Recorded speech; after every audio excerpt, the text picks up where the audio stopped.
If God is for us, then who the is against us? Conspiracy or not, strategize and plot. Buy back your block, real estate and stocks. Stack what you got, hold down your spot. Strike while you hot and think a man up top. Conspiracy or not, strategize and plot. Buy back your block, real estate and stocks. Stack what you got, hold down your spot. Strike while you hot and think a man up top. Conspiracy or not, strategize and plot. Buy back your block, real estate and stocks. Stack what you got, hold down your spot. Strike while you hot and think a man up top. Conspiracy or not, strategize and plot. Buy back your block, real estate and stocks. Stack what you got, hold down your spot. Strike while you hot and think a man up top. Conspiracy or not, strategize and plot. Conspiracy or not, strategize and plot. Buy back your block, real estate and stocks. Stack what you got, hold down your spot. Strike while you hot and think the man up top. Listen, welcome to the Wealth Mindset with JD Garnier. That is the Black Wealth Anthem. Up top. Listen, man. We all know they've been plotting on us. We all know it's a conspiracy. There is no shortage of evidence of the things that have been done to us. But at this point, it don't matter. Because the person that hurt you cannot heal you. I've been saying this for years. The person that hurt you cannot heal you. The person that is responsible for your pain, the person that is responsible for your betrayal, the person that is responsible for the things that you're dealing with, the things that you're struggling with, the person that is responsible for your hurt cannot heal you. If I cut you with a knife, the moment that knife pierces your skin, it is powerless in healing the wound. As responsible as the knife is in cutting you, it has no responsibility in healing the wound. Instead, what happens is your body replenishes itself. It restores its cells. It rejuvenates itself. And it heals itself from within. And so even though an outside source is responsible for your pain and your damage, ultimately, your body heals from within. The person that hurt you cannot heal you. When somebody hurts you, when somebody betrays you, when somebody does something that substantially affects your life, that same person cannot change the situation, cannot heal the wound, cannot repair the damage that they caused, even if it's their fault. Because at the end of the day, it's your responsibility. The person that hurt you cannot heal you. You have to heal from within. You have to restore yourself. You have to replenish yourself. You have to rejuvenate your own cells and heal from within. I've been telling you this for years. And when it comes to the things that we are dealing with in our community, when it comes to the problems that we all know exist,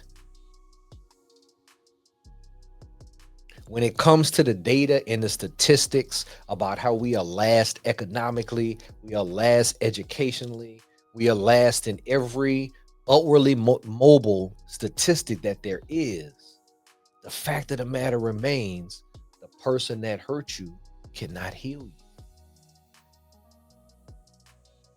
We know what's responsible. We know who's responsible.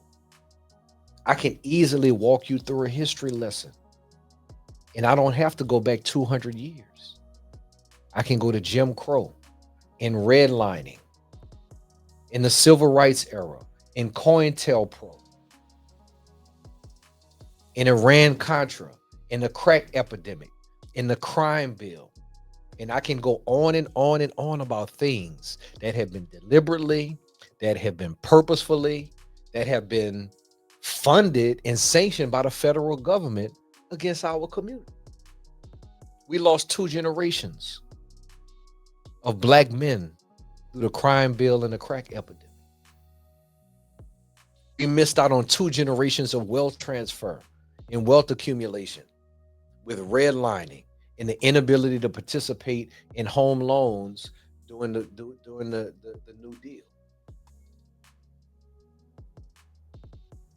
There was FBI task force put in place to infiltrate black organizations and discredit and dismantle them so that they could not help the black community. There's no shortage of evidence of any of this stuff. We know who is at fault. But I'm going to say it again. The person that hurt you cannot heal you. Nobody is coming. And my problem with a lot of the conversation around how do we change our circumstances is that we are still in a position where we asking somebody for help. And I've told you before, it's only 4 ways to get what you want: beg, ask, demand, or take. And the method in which you get what you want determines or is based on how much power you have in a situation. And if you have to beg for something, you don't have any power. If you have to ask for something, you may have power over yourself, but you're powerless to the circumstances and to the opponent. But when you can demand and when you can take it, you have power over yourself and you have power over the situation. And unfortunately, we keep going in this cycle where we powerless. Well, we know who's at fault. We know who's responsible, but we refuse to change our behaviors. And we are pleading as victims to help us, to save us, to rectify what was done to us. But the person that hurt you cannot heal you. The person that is responsible for your pain is powerless in healing that pain. Nobody is coming. We got to do that on our own. No amount of assistance,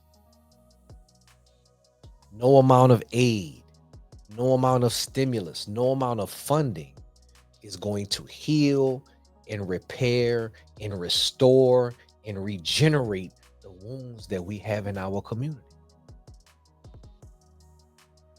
Those wounds need to be healed with way more than just money. And although my life is money, I've been managing money for 25 years. I talk about money every day. I manage hundreds of millions of dollars. I'm telling you that if we're going to change the things that we are serious about, it's going to take more than money. That is just a tool that we'll need to execute our intended outcome. But it's going to take a change in our mentality. It's going to take a change in our efforts towards one another.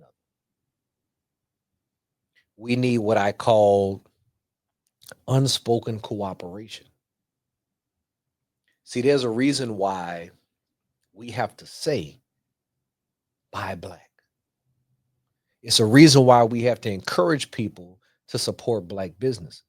It's because it's not ingrained in our mindset. You don't see advertisements telling Asian people to buy Asian because they have an unspoken cooperation among one another. They have an understanding of how they will cooperate as a community. And it is understood that I'm going to prioritize spending my money with my own. I'm going to prioritize using my resources and sharing my resources with my own. You don't see a campaign telling Hispanic or Latino people to buy Hispanic because they have an unspoken cooperation that I'm going to prioritize working with my brother. I'm going to prioritize helping my brother's business. And for whatever reason, we have accumulated the mindset and the idea that we have unspoken competition. And instead of us cooperating, instead of us collaborating with one another, we in constant competition.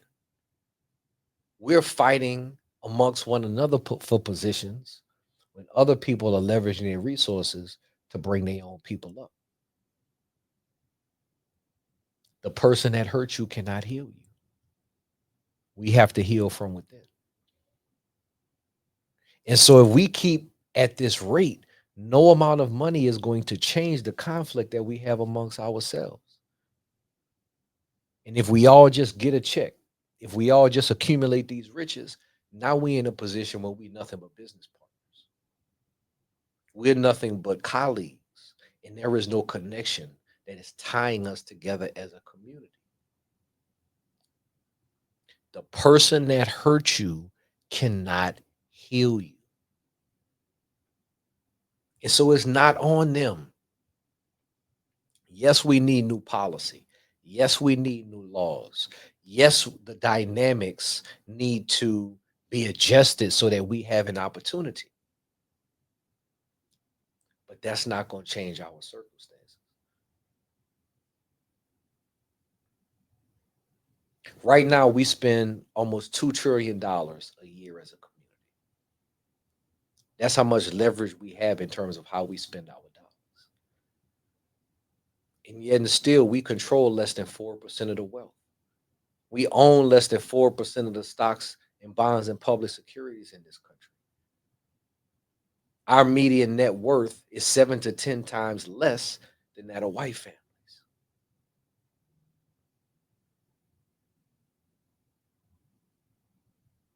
We have a wealth gap, but we don't have a value gap. There's a gap in wealth, but there is no gap in value. Our talents, our abilities, our gifts, our habits, our work ethic, our creations. There is no gap in value. We just have to turn it into wealth. That's what I'm trying to help you do. That's what I'm trying to help you to discover. What is that thing that God gave you? What is that thing that you have that you can do unlike other people? What is that thing that you give to the world that adds value to people's lives? And how do you monetize it? How do you increase your value so that you can trade your time for money at a high rate? And then once you have that money, once you have that income, how do you buy, own, and control things of value so that you can accumulate wealth in your life? That's the mindset that you need to have. And if you're not growing, you're dying. But at the end of the day, it's on you. Because the person that hurt you cannot heal you. So stop looking for these handouts. Stop expecting that they're going to come in and change your circumstances, because they're not. But the good news is that God already gave you everything that you need to change your own circumstances. So handle your business. Wealth mindset.